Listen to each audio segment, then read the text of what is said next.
வணக்க நண்பர்களே. புதிதாக மாந்திரீகம் கற்றுக்கிறவங்களுக்காக இந்த பதிவை நான் போடுறேன். இந்த பதிவில் நம்ம பார்க்க இருப்பது பஞ்சமுக ஆஞ்சநேயர் சித்து. ஆஞ்சநேயர் சித்தை பற்றி நான் ஏற்கனவே ஒரு காணொளி போட்டிருக்கேன்.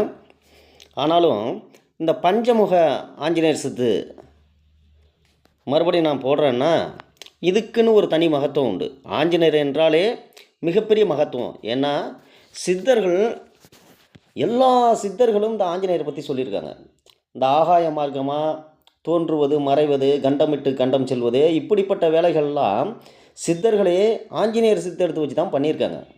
சரிங்களா? இந்த ஆஞ்சநேயரோட மந்திரத்தை ஜெபிக்க ஜெபிக்க ஜெபிக்க தைரியம் வீரியம் கூடும், சத்துருக்கள் அடங்குவார்கள்.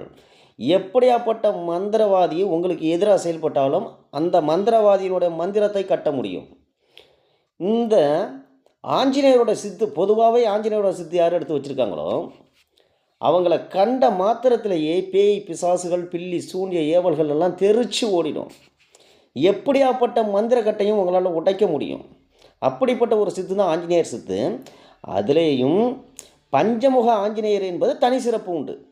ஏன்னா ராமாயணத்தில் இவர் பஞ்சமுகம் ஏன் எடுத்தாருங்கிறது இது ஒரு பெரிய கதை. இது இந்திரச்சித்தை யாராலையும் வெல்ல முடியாத இந்திரச்சித்தை வெல்வதற்காக தான் இந்த அவதாரமே அவர் எடுப்பார். அதை பற்றி அதை ஒரு தனி கதை இருக்குது. அது இதில் தேவையில்லை. ஆக அதனால தான் இந்த பஞ்சமுக ஆஞ்சநேயர் சித்தை நான் போடுறேன். இப்போ ஆஞ்சநேயர் சித்தை எடுக்கணும்னு நீங்கள் முடிவு பண்ணிங்க. பொதுவாகவே நீங்கள் சித்தை எடுக்கணுன்னாக்கா நல்லா கேட்டுங்க, தெளிவாக கேட்டுங்க.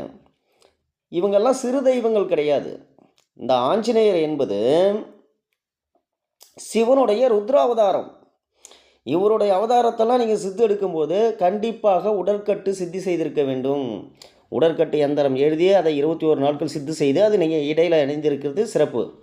அல்லது நீங்கள் மந்திரம் ஒரு அதிகமாக ஜெபித்து இருந்தீங்கன்னா விபூதியால் உடற்கட்டு போட்டுக்கலாம். ஆனால் குறி சொல்லும் பொழுதும் மற்ற சித்தாடும் போதும் அவர் அழைக்கும் போது உடற்கட்டு கண்டிப்பாக இருக்கணும். ஏன்னா அப்படிப்பட்ட ஒரு உக்கிர உருவம், தெய்வத்தோட உருவம் தோன்றும் பொழுது உங்களுக்கு மிகப்பெரிய பாதிப்புகள்லாம் நடக்கும். அதை உங்களால் தாங்க முடியாது, கிரகிச்சிக்க முடியாது. அதனால தான் உடற்கட்டு நீங்கள் சித்தி செய்து வச்சுருக்கணும். சரிங்களா? அடுத்தது நீங்கள் என்ன பண்ணுற, உபாசனைக்கு தகுந்த இடத்த நீங்கள் தேர்வு பண்ணிக்கணும். உபாசனை செய்கிறதுக்கு முன்னாடி அதுக்கு தேவையான பொருட்கள், அதாவது மாந்திரிக சேகர பொருட்கள், அதை பற்றி நான் சொல்லியிருக்கிறேன். முதல்ல உடலை சுத்தி செய்து கொள்ள வேண்டும். உடல் தூய்மையும் மன தூய்மையும் முக்கியம். எந்த தெய்வத்தை சித்தெடுக்கிறதுனா இது பொதுவானது. அது எல்லா தெய்வத்துக்கும் சித்தெடுக்கணும்னா இப்படி தான் நீங்கள் செஞ்சாகணும். இதில் ஒரு மிகப்பெரிய சிறப்பு என்னென்னா, இவருடைய உபாசனை மிக விரைவில் சித்தியாகிவிடும். ஆனால் கடுமையான விரதங்கள் இருக்க வேண்டும். பெண்கள் முகத்தை பார்க்கக்கூடாது, தனிமையில் இருக்கணும். உபாசனை தொடங்குற நாளிலிருந்து எந்த விதமான தங்கு தடைகளும் வரக்கூடாது. அடுத்ததாக இந்த உபாசனை சித்தி ஆகிறதுக்கு என்னென்ன மூலிகையெல்லாம் சாப்பிட்ணுமோ அதெல்லாம் நீங்கள் சாப்பிட்ணும். முன்னாடி எல்லா காணொலியும் நான் தொடர்ச்சியாக சொல்லிக்கிட்டு வந்துட்டுருக்கிறேன். இதில் இன்னொரு விஷயம் என்னென்னா, மந்திரத்தினுடைய கால பிரமாணங்கள். நான் பிரமாணம் சொல்கிறேன். அது சில எத்தனை பேருக்கு புரிஞ்சிருக்குன்னு தெரில. பிரமாணம்னா ஓ இந்த மந்திர உச்சரிப்புக்கு ஒரு கால பிரமாணம் இருக்குது. ஓம் இந்த மந்திர உச்சரிப்புக்கு ஒரு கால பிரமாணம் இருக்குது. இப்போ பீஜ மந்திரங்களோடு சேர்த்து ஏன் இந்த மந்திர உச்சரிப்பு கால பிரமாணம் சரியாக இருக்குன்னா, ஓம் ஓம்னு சொல்கிறது ஒரு தொடர்ச்சியான பயணமாக இருக்கும். ஓம் இப்படி நீங்கள் நீட்டி உச்சரிக்கும் போது இது அதில் போய் சேராது. நீங்கள் ஓம்னு சொன்னதுக்கும் ஓம்னு அழுத்தி நீங்கள் உச்சரிக்கிறதுக்கும் போய் கனெக்ட் ஆகாது. அப்போ இப்போ தொடர்பட்டு போகும்போது உங்களுக்கு சீக்கிரம் சித்தி ஆகாது. அதனால தான் நீங்கள் காலப்பிரமாணத்தை நீட்டி உச்சரிக்கணும். கம்மியாக குறைச்சி உச்சரிக்கணும். அப்போ தான் அந்த மந்திரம் ஒன்றோடு ஒன்று சேர்ந்து பயணிக்கும். சரிங்களா? பீஜ மந்திரங்களோட சேர்த்து மந்திரங்களை உச்சரிக்கும் பொழுது அது வில்லிலிருந்து புறப்பட்ட அம்பு போல் மேல் நோக்கி செல்லும்னு நான் முன்னாடி சொல்லியிருக்கிறேன். சரிங்களா? இதனால தான் காலப்பிரமாணத்தை நான் முக்கியம் திரும்ப சொல்கிறேன். உபாசனை இருப்பவர்கள் மந்திர உச்சரிப்பினுடைய காலப்பிரமாணம் முக்கியம். அடுத்தது உபாசனை தொடங்குகின்ற நேரத்தினுடைய காலப்பிரமாணம் முக்கியம். அதை தொடர்ச்சியாக கடைபிடிக்க வேண்டிய கால பிரமாணம் முக்கியம். இதெல்லாம் பிரமாணங்கள் முக்கியம். அப்போ தான் சித்தியாகும். இல்லாட்டா நீங்கள் உபாசனை செஞ்சுக்கிட்டே இருக்க வேண்டியதான். சரிங்களா? இப்போ அந்த இடத்த நீங்கள் வந்துட்டு தேர்வு செஞ்சுக்கணும்.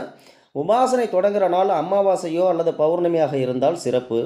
இல்லைன்னா செவ்வாய்க்கிழமை, சனிக்கிழமை நல்ல ஓரையை பார்த்துங்க. அது மட்டும் இல்லை, உங்களுடைய பட்சி என்ன தொழில் செய்யுதுன்னு பாருங்கள். உங்களுடைய பட்சி ஆட்சி ஆண்டால், அதாவது ஊனோ நடையோ சாவோ இல்லாமல் உங்களுடைய பட்சி அதிகாரத்தில் இருக்கும்போது நீங்கள் தொடங்குனீங்கன்னா சிறப்பாக வேலை செய்யும். அடுத்தது, நீங்கள் உபாசனை இருக்க போகிற இடத்த பசுஞ்சாணத்தால் மெழுகிங்க. கோமியம், மஞ்சள் தண்ணீர் தெளித்து சுத்தம் செஞ்சிங்க. சுத்தம் செஞ்சுக்கிட்டு உபாசனை காலத்தில் நீங்கள் என்ன பண்ணணுன்னா, முக்கிய இதெல்லாம் சரியான குறிப்பு. உபாசனை காலத்தில் என்ன பண்ணணுன்னா, பச்சரிசி சாதம் தான் சாப்பிட்ணும். ஒரு வேளை மட்டுமே நீங்களே சமைச்சு சாப்பிட்டுக்கணும்.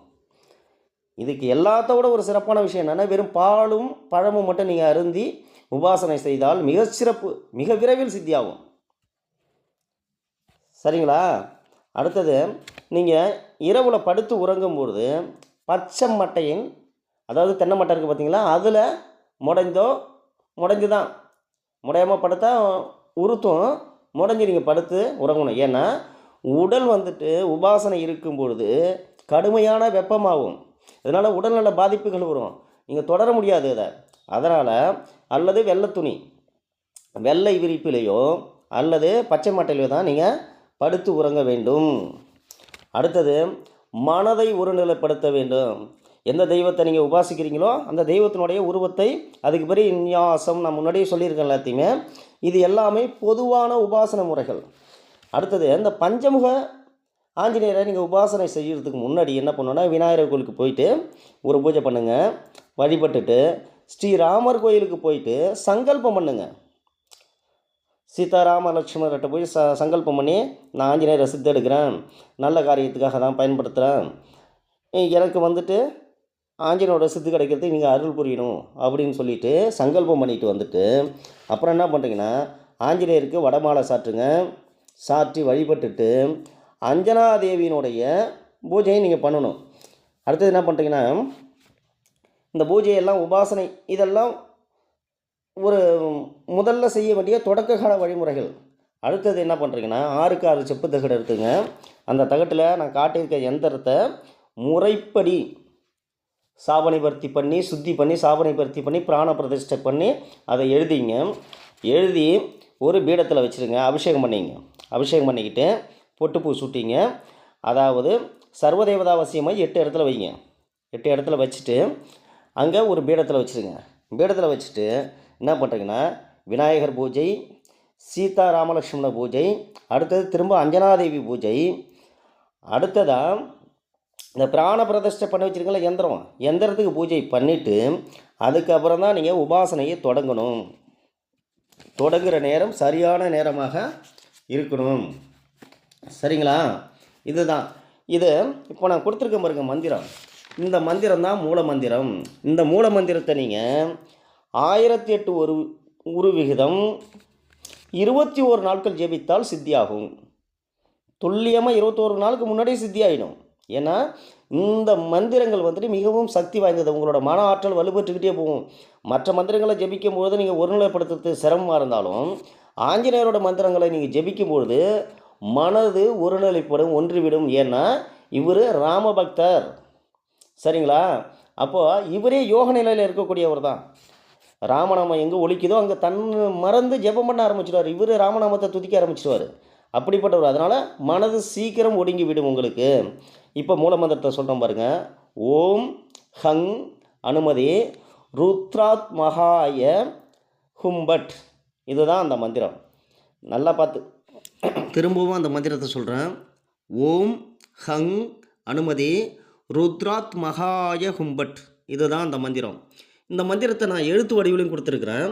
இந்த மந்திரத்தை நீங்கள் சரியாக நான் சொன்ன பிரகாரம் 21 நாட்கள் உபாசனை இருந்து ஜபித்தால் சித்தியாகிவிடும். ஆஞ்சநேயர் உங்களோட முகமுகமாக பேசுவார். எந்த கண்டத்தில் எந்த விஷயம் நடந்துக்கிட்டு இருந்தாலும் உடனுக்கு உடன் உங்களுக்கு சொல்லுவார். அது மாதிரி உங்களால் ஆட முடியாத சித்துக்கள் எதுவுமே கிடையாது. எல்லா சித்துக்களும் ஆடலாம். எல்லா சித்துக்களும் உங்களை தேடி வந்து சேரும்.